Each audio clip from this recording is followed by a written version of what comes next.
Chapter 8, Sections 8.3 and 8.4, where we're going to talk about what's called phase variation, which you have as the last term in Objective 1, and then all of Objective 3 talks about phase variation, and then a few different processes, conjugation, transduction, transformation, which is Objective 4 and Section 4 of this chapter.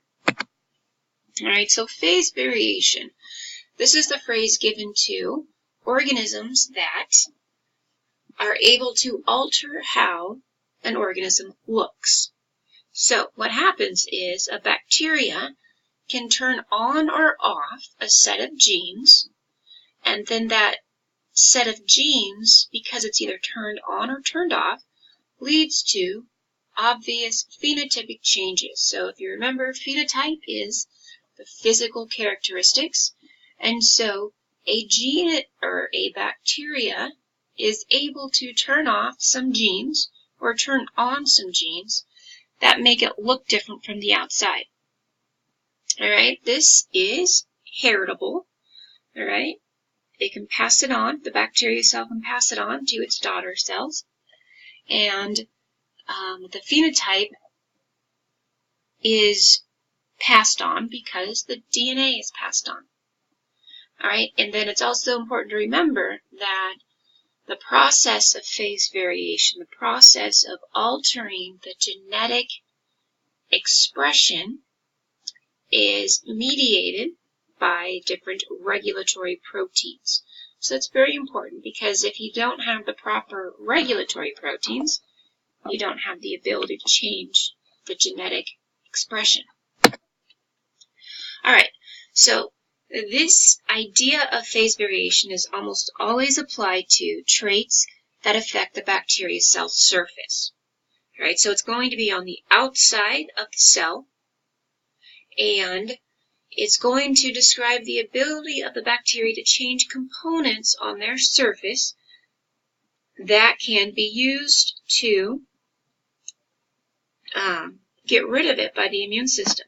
So, if the bacterium expresses fimbriae, if you remember, the fimbriae are those little hair-like projections, very similar to the hairs on our arms or our legs. Those hairs, or those fimbriae, are created of proteins, are composed of proteins, and so our immune system can see those little hairs and say, that's foreign, and then attack it and get rid of that bacteria from our bodies. The fimbriae, the purpose, in part, is for attachment. So it can influence the bacterium's ability to attach to surfaces. And this process of phase variation, therefore, allows microbes to adapt to and stick in different environments. So if you think about E. coli, alright, E. coli is gram-negative. It often has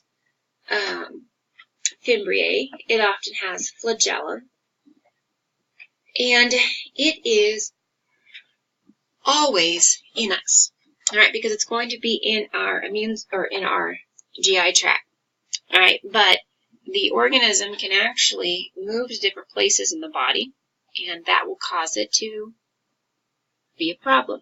And so if the bacterium, the E. coli from our intestinal tract, moves to, generally from the surface of our body, as it escapes from the body in fecal material, and it moves into our urinary tract system, it can then cause a urinary tract infection. Alright, and if it expresses fimbriae, then it can attach to our urinary tract and stay there and stick. And if it can stick, then it can amplify and cause infection.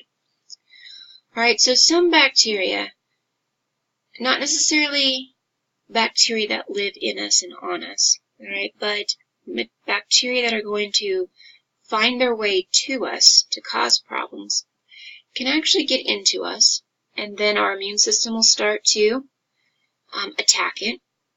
But then it realizes, the bacterium realizes that it's going to go away soon if it doesn't change. And so it can alter its phenotype. Maybe instead of producing orange hairs, all right, orange fimbriae, it can change the content of the fimbriae, and so now they're red.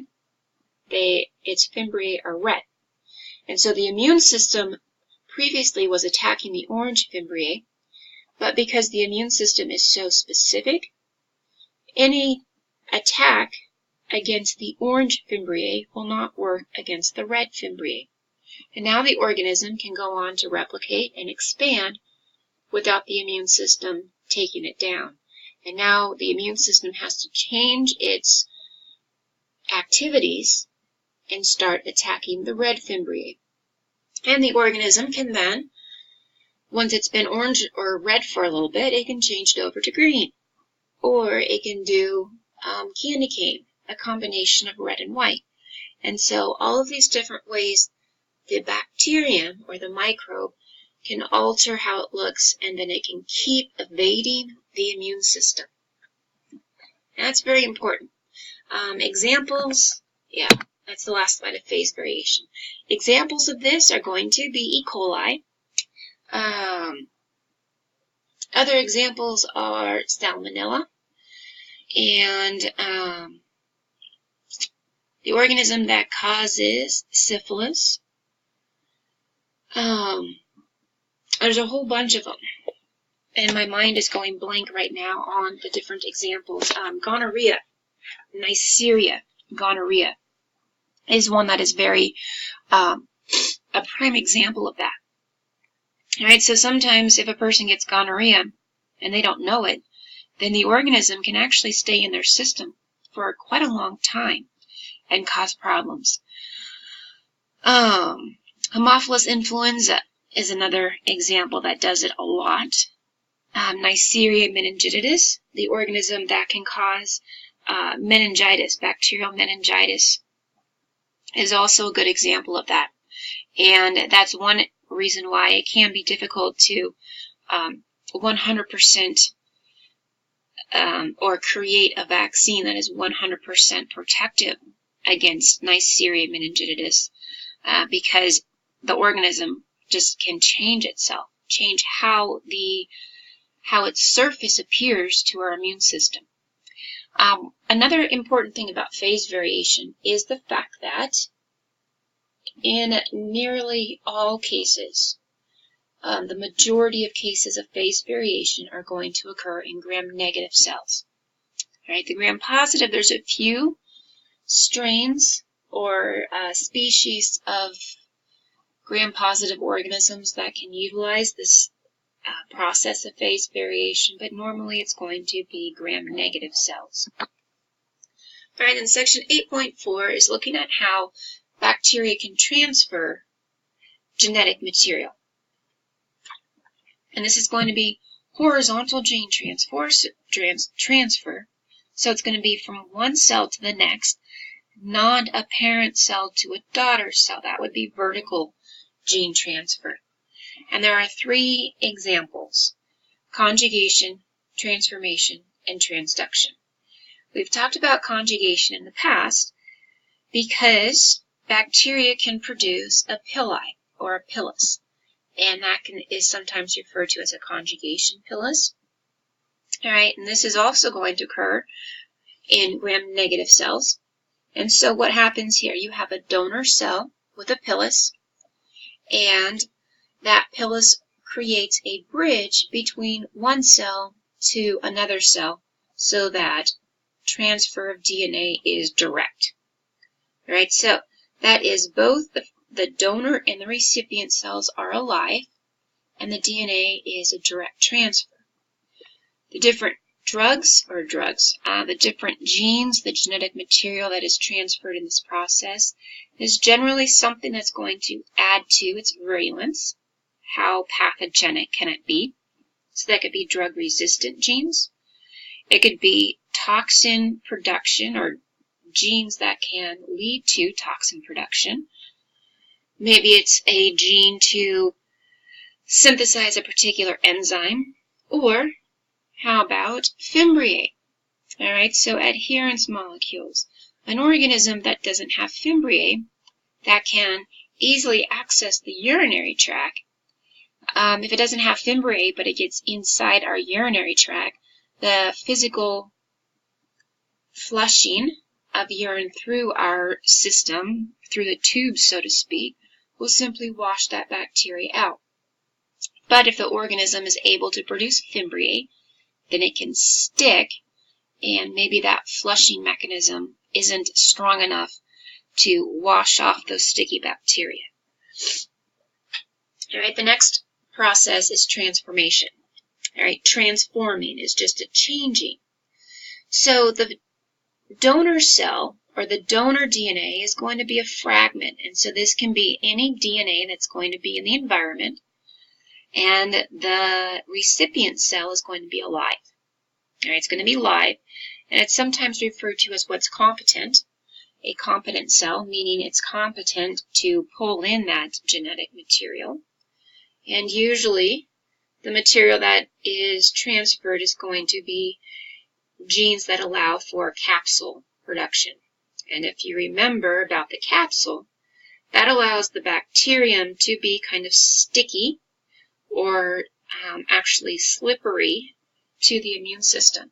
And so that is also a pathogenicity trait. Then transduction is going to be what occurs with a virus and a bacterium cell. So the donor is a lysed bacteria cell, and this is usually going to be because phage, or the viruses, cause that donor cell to be lysed, and then the recipient cell is alive. So it's going to be able to accept that DNA. All right, and then in your textbook, you've got a couple of different pictures, but really what you want to look at is just understanding the idea. Conjugation, it's through that pilus. It's one live cell to the next live cell, where DNA is a direct transfer. Transformation is free DNA in the environment being picked up by a live recipient cell. And then transduction generally involves a bacteriophage that's going to carry DNA over to a new bacteria cell. And in your textbook, you've got a couple of examples of these processes. And specifically for transduction, which might be the hardest one to visualize, those are figures 8.12 and 8.13.